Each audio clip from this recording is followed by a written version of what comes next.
Unboxing Sony A6700. My dream camera. Unboxing Sony តែ A6700. កាមេរ៉ាហ្នឹង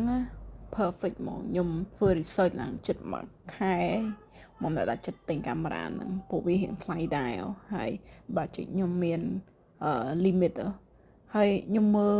a lot មែនតើ like ច្រើនមែនតើ research មកគេថាកាមេរ៉ាហ្នឹង perfect មាន AI detect មាន AI ហ្នឹងសម្រាប់ detect like មនុស្សឬក៏សត្វ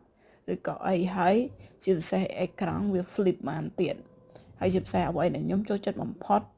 គឺviewfinder ហើយពេលបានទទួលអារម្មណ៍ថាបានកាមេរ៉ាហ្នឹងមកនៅក្នុងដៃមានអារម្មណ៍ថាគឺចង់ទៅថតរូបហ្មងចង់ថតរូបឲ្យគេមិនគេថតរូបឲ្យខ្ញុំប៉ុន្តែគឺអារម្មណ៍ទទួលបានពីការកាន់កាមេរ៉ាហ្នឹងគឺ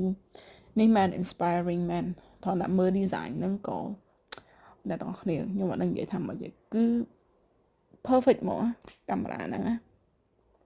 អញ្ចឹង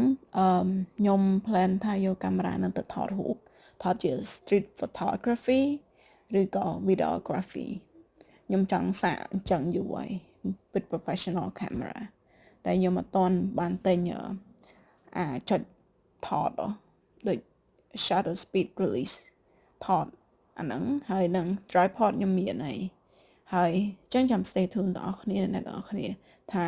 តើរូបខ្ញុំថតបានហ្នឹងវាមានសភាពមិនខ្លះមានលទ្ធផលមិនខ្លះពេលដែលខ្ញុំដកឡើងចាញ់ពីគ្នាចាអូយអ្នកទាំងអស់គ្នាស្អាតមែនតើនៅក្នុង